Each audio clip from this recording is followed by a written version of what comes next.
Hello dear student, आज देखेंगे class 8 का फ्रिक्शन चैप्टर के टाइप ऑफ फ्रिक्शन। आज देखेंगे हम लोग फ्रिक्शन के टाइप क्या होते हैं। तो देखिए फ्रिक्शन के जो टाइप है 3 तरह का होता है। फ्रिक्शन ऑफ टाइप जो 3 टाइप होते हैं। फर्स्ट कौन सा होता है? स्टैटिक फ्रिक्शन, सेकेंड है स्लाइडिंग फ्रिक्शन और थर्ड है रोलिंग फ्रिक्शन। तो स्टैटिक के नाम से पता चल रहा है, स्टैटिक मतलब रेस्ट, रुका हुआ। तो सबसे पहले हम देखेंगे कि स्टैटिक फ्रिक्शन क्या होता है। तो देखिए यहाँ पे है static friction. When body is at rest, the force of friction is called static friction। जो कोई बॉडी रेस्ट में है, रेस्ट मीन्स रुका हुआ, जब कोई बॉडी रेस्ट में है तो जो फोर्स ऑफ फ्रिक्शन लगेगा उसे हम बोलते हैं क्या? Static friction.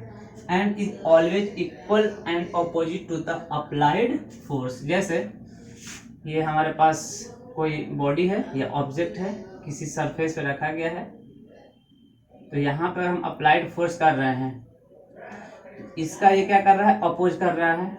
ये रेस्ट में है तो ये इसका अपोज कर रहा है और रेस्ट में है तो क्या हो रहा है? Always equal and opposite. देखिए इधर से हम अप्लाइड फोर्स लगा रहे हैं।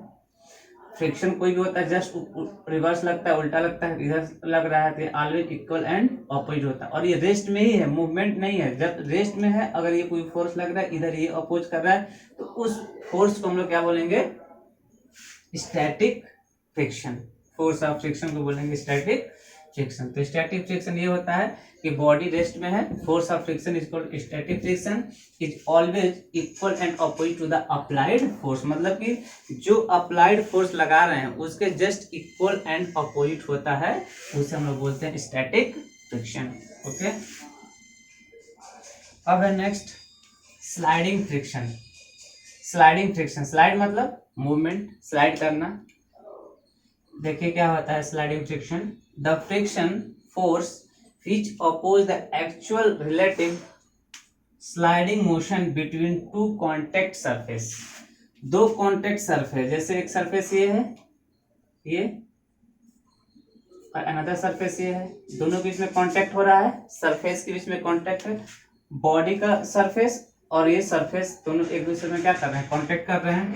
ये कह रहा है कि the friction force which oppose the actual, जो फ्रिक्शन फोर्स है which oppose the actual relative sliding motion between two contact surface.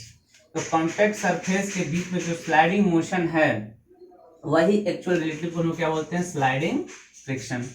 और जो स्लाइडिंग फ्रिक्शन होता है ऑलवेज स्मॉलर देन या लेस देन स्टैटिक फ्रिक्शन। यानी जो हमारे पास स्लाइडिंग फ्रिक्शन है, sliding friction is less then किसके? स्टैटिक फ्रिक्शन, क्योंकि स्टैटिक फ्रिक्शन में फोर्स ज्यादा लगता है। स्टैटिक फ्रिक्शन, स्टैटिक फ्रिक्शन ये याद रखना है कि sliding friction is less than या smaller than static friction. Next है रोलिंग फ्रिक्शन। रोलिंग क्या होता है? Rolling friction the friction force that exist between two surface when body rolls over the other surface. मतलब कि जैसे कोई ट्रॉली बैग हो गया, जो क्या होता है उसका जो व्हील है एक सरफेस दूसरे सरफेस पे क्या करता है? रोल करता है।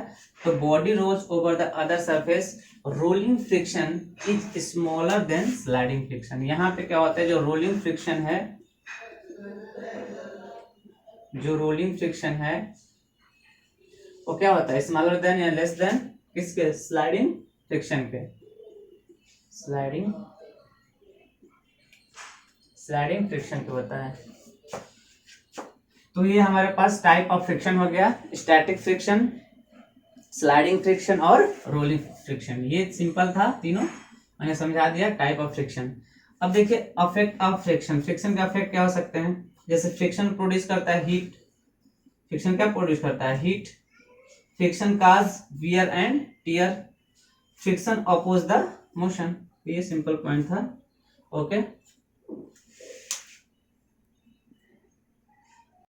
तो अब हम लोग देखेंगे फ्रिक्शन के एडवांटेज और डिसएडवांटेज। हम लोग फ्रिक्शन देख चुके हैं क्या होता है, टाइप ऑफ फ्रिक्शन देख चुके हैं। अब यहाँ पे हम लोग देखेंगे एडवांटेज ऑफ फ्रिक्शन। क्या होता है फ्रिक्शन के एडवांटेज? तो देखिए फर्स्ट है friction allows to us to walk on the earth surface. अगर फ्रिक्शन नहीं रहेगा तो हम लोग सरफेस पे वॉक नहीं कर पाएंगे, स्टैंड नहीं हो पाएंगे, रन नहीं कर पाएंगे, रनिंग नहीं हो पाएगा, नॉट पॉसिबल होगा। मतलब अगर हम लोग चलते हैं सरफेस पे, अर्थ पे, पृथ्वी पे, या दौड़ते हैं, वो किसके कारण की वजह से? फ्रिक्शन की वजह से। अगर फ्रिक्शन नहीं रहेगा तो हम लोग चलने की कोशिश करेंगे, फिसल के गिर जाएंगे, चल ही नहीं पाएंगे, उठ ही नहीं पाएंगे, क्योंकि वहाँ फ्रिक्शन है ही नहीं। तो फ्रिक्शन भी इंपॉर्टेंट है लाइफ के लिए। तो देखिए फ्रिक्शन क्या करे, अलाउ टू वॉक, चलने में फ्रिक्शन इंपॉर्टेंट है।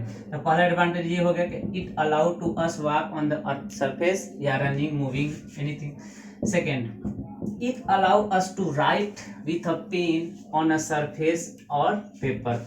अब ये मार्कर से लिख रहे हैं व्हाइट बोर्ड पे, इस पे फ्रिक्शन लग रहा है, फ्रिक्शन नहीं लगता तो क्या होता है, फिसल जाता है, लिख ही नहीं पाते हैं। ऐसे जैसे पेन से हम लोग कॉपी पे, पेपर पर लिखते हैं तो वहाँ भी फ्रिक्शन होता है, फ्रिक्शन नहीं रहेगा तो नहीं लिख पाएंगे। यही कह रहा है कि it allow to us write with a pen या मार्कर और अ सरफेस और पेपर।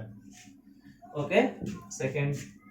थर्ड पॉइंट फ्रिक्शन का, it allow us a fix to nail in the wall. Wall में हम लोग ड्रिल करते हैं, वो भी फ्रिक्शन के कारण ही नेल कर पाते हैं, फिक्स कर पाते हैं। ठीक है, next, a moving object would never be able to come to the state of rest without friction force. जैसे कोई मूविंग ऑब्जेक्ट है, जैसे हम लोग बाइक है या कार है, ड्राइव कर रहे हैं, कार को ड्राइव कर रहे हैं, अगर हमको कार को स्टॉप करना है, रेस्ट में लाना है, रोकना है, तो क्या करेंगे, ब्रेक लगाएंगे। तो ब्रेक जब लगाते हैं तो क्या होता है, फ्रिक्शन ऑफ फोर्स अप्लाई होता है। तो उस फ्रिक्शन फोर्स से ही वजह से हम लोग क्या करेंगे, कार में ब्रेक लगा पाएंगे और कार को, कार या एनी व्हीकल्स को हम लोग क्या कर सकते हैं, स्टॉप कर सकते हैं। अगर फ्रिक्शन नहीं रहता तो हम लोग ब्रेक नहीं लगा पाते, यानी कार कभी रुक ही नहीं पाता एंड एनीथिंग। तो ये कह it would not be possible drive without any automobile on the road. कौन सा ये था ना, a moving object would never able to comes to the state of rest. मतलब कि कोई भी मूविंग ऑब्जेक्ट है, नेवर माने कभी नहीं, able to come to the state of rest पे नहीं आ सकता है जब तक without friction of force. Without friction of force कोई भी मूविंग ऑब्जेक्ट रेस्ट में नहीं आ सकता। मतलब कि अगर मूविंग ऑब्जेक्ट है उसको रेस्ट में लाना है तो उसके लिए मैंडेटरी कंपल्सरी है फोर्स ऑफ फ्रिक्शन होना। Next, it would not be possible to drive any automobile on the road without frictional force। ये अगर बिना, अच्छा स्टॉप नहीं कर सकते हैं, विदाउट फ्रिक्शन फोर्स के हम लोग कोई भी कार या व्हीकल्स हम लोग रोड पे ड्राइव नहीं कर सकते हैं, क्योंकि टायर और रोड के बीच में जब फ्रिक्शन क्रिएट होगा तभी वो मूव कर पाएगा। ये कह रहा है कि it would not possible to drive any automobile on the road without frictional force. ठीक है, next, it would not be possible to construct any building without frictional force. मतलब कि कोई हम लोग बिल्डिंग अगर कंस्ट्रक्ट करना चाह रहे हैं तो उसमें फ्रिक्शनल फोर्स को जरूरी है, उसके बिना हम लोग कंस्ट्रक्ट नहीं कर पाएंगे। ये the some advantage of friction. अच्छा, डिसएडवांटेज भी होता होगा फ्रिक्शन से कुछ? हाँ है, क्या है वो? ये है disadvantage of friction. Friction cause moving object to stop and slow down. Friction क्या कर रहा है, मूविंग का अपोज करता है, काज है, कारण है, स्टॉप करेगा और स्लो डाउन कर देगा। फ्रिक्शन की वजह से कोई भी अगर ऑब्जेक्ट को हम लोग फोर्स लगा के मूव कर देते हैं तो कुछ समय बाद क्या होता है, वो स्टॉप हो जाता है। रीजन क्या है, फ्रिक्शन की वजह से।